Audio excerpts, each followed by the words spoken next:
you are not filling in for the moment. Well, today we're going to be talking about you are chosen.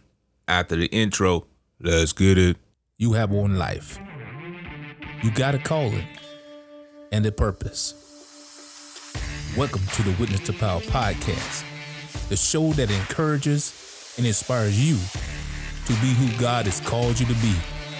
I'm your host and digital evangelist, Ashley Sims.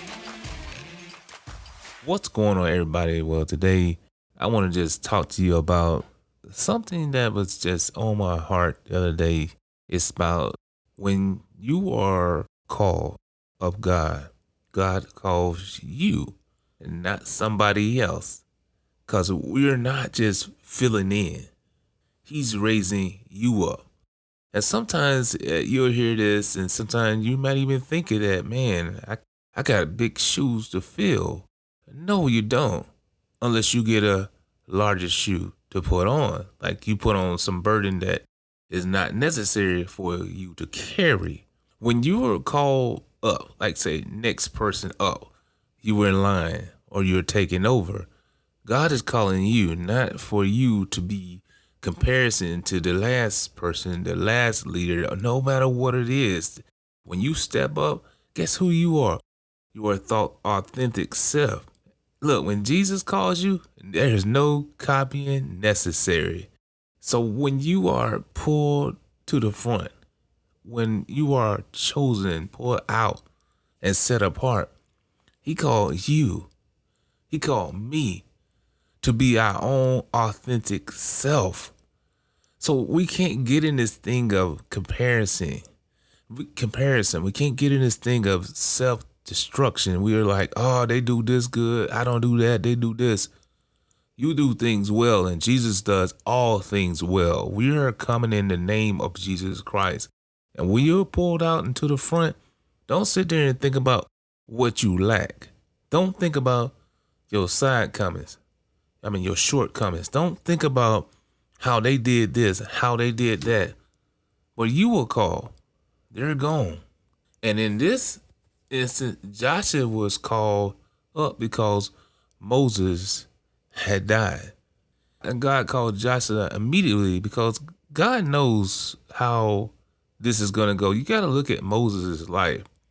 Look at the testimony. Look at the things that God done through Moses' hand. He parted the Red Sea. He brought a whole nation out of Egypt. And through the power of God, the plagues came. And they went through battles and all this stuff. And they watched their enemies be crushed by the Red Sea. And he's leading them through the desert where water is coming from a rock and things of this nature. People have got years and years of being with Moses. Them circling around in the desert. They saw what God did in his hand.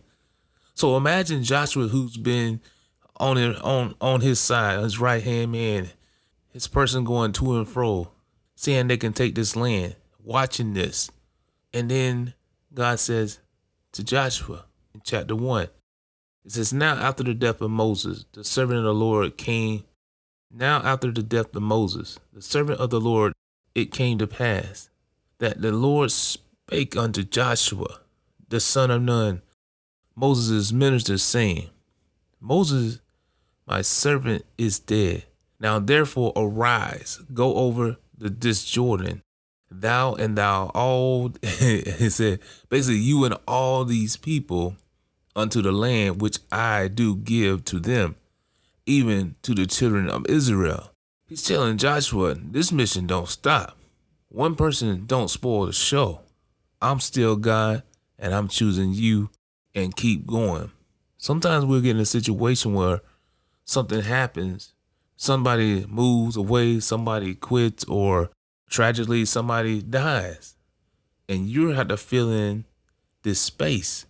Again, you're not filling nobody's shoes. You're taking a space where leadership is void because you're the one that God says, hey, you're going to finish this up.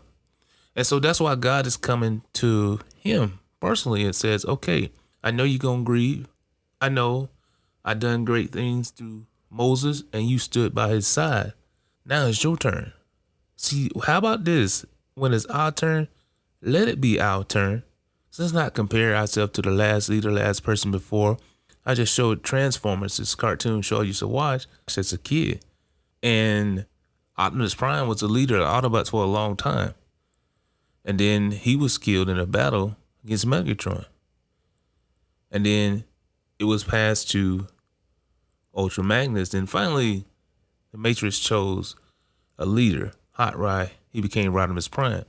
And throughout his days as being a leader, he always compared himself, said, I'm no Prime, I'm this, and always trying to give away the spot which he was chosen. And see what happens when you start comparison, you start to find what you lack. You think that I'm not able to do this. But if somebody specifically called you, there is something in you. Out of all these people, there is something in you that God saw that you can lead these people or lead the ministry or lead this mission or lead your life, for instance. Sometimes we look at our life and be like, man, I messed it up so bad. But God says, I'm still have a mission for you. You still are called. You still are chosen. I have multiple things for you. No harm intended for you. I have good things for you. So when we pick up the mantle that was laid upon us, we got to be our authentic self. That's what's going to get you through. Because when you're trying to be somebody else, that's very hard to do. Because you don't know all they did. You don't know what their life was like. You don't know what they had to battle. All you saw was they showed up, they accomplished the daily tasks, the missions that was put upon them to do, and they did it, looked like fearlessly, looked like they had no doubts. See, as a leader, you have to come forward no matter what you're feeling, no matter what's going on. There is something that needs to be accomplished that day. You take over your life and you got to look at your life. There is something that you have to do every day. It's easy to take a lax day. It's easy to be like, man, I want to chillax. I don't want to do nothing today. I'm tired. But you know, if you don't get it done, guess what? It piles on to the next day. And so you're thinking about, man, I still got that to do with this new stuff I'm doing. And that's happened to me. So I'm behind a couple of days because why? I still have a big task that need to be accomplished because each one of these tasks build up on another.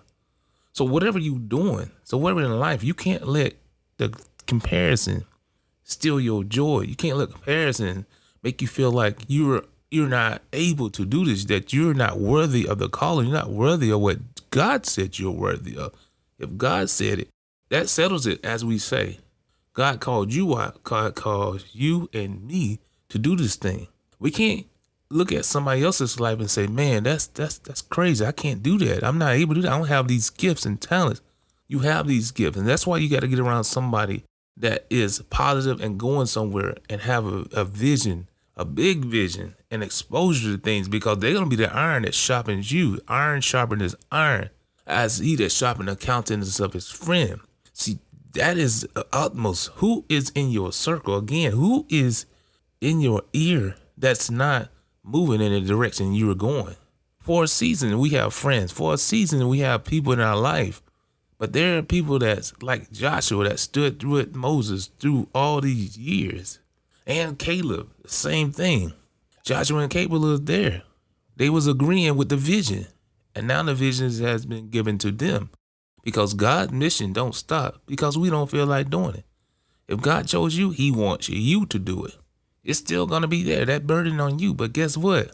He goes on to tell Joshua that, hey, be strong and of good courage.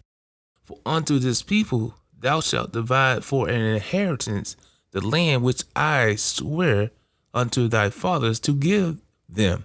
Then he says, only be thou strong and be very courageous, that thou mayest observe to do according to all the law which Moses my servant commanded thee. Turn not from it to the right hand or the left hand, that thou mayest prosper whatsoever thou goest. This book of the law shall not depart out of thy mouth, but thou shalt meditate therein day and night, that thou mayest observe to do according to all that is written therein, for thou shalt make thy way prosperous, and thou shalt have good success. And then he goes, have not I commanded thee, be strong and of good courage, be not afraid, Neither be thou dismayed, for the Lord thy God is with thee whatsoever thou goest. So God is encouraging Joshua because Joshua has millions of people that he had to lead. And again, he said to him, as I was with Moses, so I'm going to be with you. But this is how it's going to happen. He did just not tell him, he gave him information of how to be that way, how to be courageous.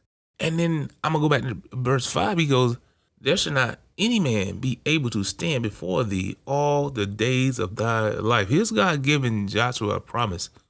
As long as I'm on your side, as long as I'm with you, nobody's going to be able to stop you to do what I called you to do. And then he says again, as I was with Moses, so I will be with you. I will not fail thee nor forsake thee. See, God is saying, I'm with you no matter what. You saw Moses. You was exposed to how I worked through him. You understand what I'm talking about. So he's telling Joshua, he's reminding Joshua that you've seen what I've done. Now I'm going to do it with you to stabilize his heart. And let's look at this as a natural being. You talking about being somebody with over 40 years or so, that y'all been right hand man. You've been coming and going. And now you got to stand in the space that is now vacant because he is going on to be with the Lord. And these people know the same. They were there. Most of these people with them that was 20 years and younger, because 40 years, a lot of those people fell by the wayside. But many of these people here have seen what God has done, the miracles he's wrought. But Joshua has seen it all. He's been right there. And now he's like grieving for a second, like, man, Moses is dead. But guess what? He took his calling and went strong, heard what the Lord said, and got moving. So that's what we got to do. We hear what the Lord has said in our heart. We see what he's doing in our life, and we got to get moving. We got to get over ourselves to get beyond ourselves so we can help ourselves. And then once we help ourselves, we help our family, and then we help everybody else. Because that's why we're going to have this overflow, because we're going to get that book of the law and do what's in and meditate on it day and night. He's telling Joshua the secret to the success of Moses. And we have to do the same. The same is on them, is on us. But we got to be strong and courageous. And I'm going to go to verse 70. He said, he's telling him, only be thou strong and very courageous, that thou mayest observe to do according to all the law which Moses my servant commanded thee. Turn not from the right hand nor to the left hand. He's saying, you know exactly what I told Moses to tell you. There's no second guessing what the mission is. There's no second guessing what our law is, our principles are. He said, don't make up none yourself. And sometimes people get in a situation where we start making up our own way because we hadn't studied. We don't know the mission. We don't know the plan. We don't know what's going on. You're in an organization you've been working for, or wherever you may be, and now you've been called. You've been kind of riding on the side, let this other person do everything, and you kind of just slide by. And now everybody else has moved, and you're called, and you're not prepared to go. And that's why we have to be prepared. We don't know that God said, oh, this is your moment. This is what you have to do. And so we got to move forward in him. And when you're called, be strong in the Lord and know God has got you. So we don't need any copycats. You need to be your authentic self and go to the Lord. He just told you, you meditate on my word day and night, and you connect with me. I'm going to help you have great success. So when you move forward in that leadership position, or whatever position you're called to do, whatever role that's been put on you, and you had to step your game up and go all in, and don't second guess, because you do have talents. You do have gifts, and you have to get around people that's going somewhere, not people that's being negative, because there's going to be people jealous because you got the position. You got put in a position that they feel like you aren't worthy. And so that stuff, they're going to start saying little things, and then you're going to stop feeling worthy. But you are worthy to be wherever God puts you. So you're the blessing in the room. You lean on God, God's definitely got you. He will never leave you nor forsake you, and he won't fail you. Be strong in him.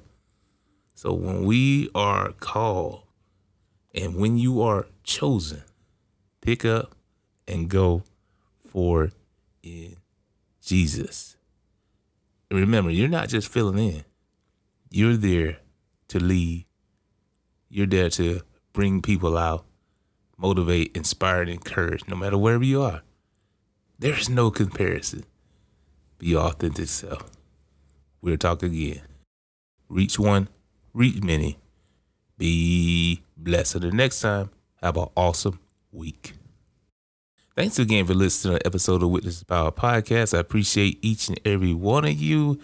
Don't forget to like and subscribe to this podcast. Leave comments. Share it with your neighbor, your friend, your coworker, your family members, your husband, your wife, cousins, everybody across the world. Share it on social media so that people know that we're here to encourage and inspire you to be who God has called you to be. That you're going to be motivated and be excited for being called by God. And to support, don't forget to get a copy of my book, Purposely Married, at purposelymarried.com. You can also search it on Amazon. Peace.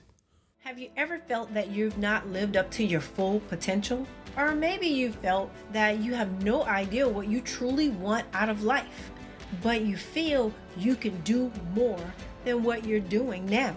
Then I have the book for you, 21 Steps to Walk in Purpose, to help you shake off the stagnation and fogginess into doing your purpose. Go to walkinpurposenow.com. Yes, that's walkinpurposenow.com and grab your copy today and walk in the purpose that you know is designed for you. Remember, I believe in you. So go and grab your copy of 21 Steps to Walk in Purpose and live the purpose that I know you have within you to live. Thanks again for listening to another episode of the Witness Power Podcast. Don't forget to check us out at www.witnessthepowerpodcast.com. And also subscribe to the podcast on iTunes. And be sure to check out the Witness the Power fan page on Facebook. Have a great week.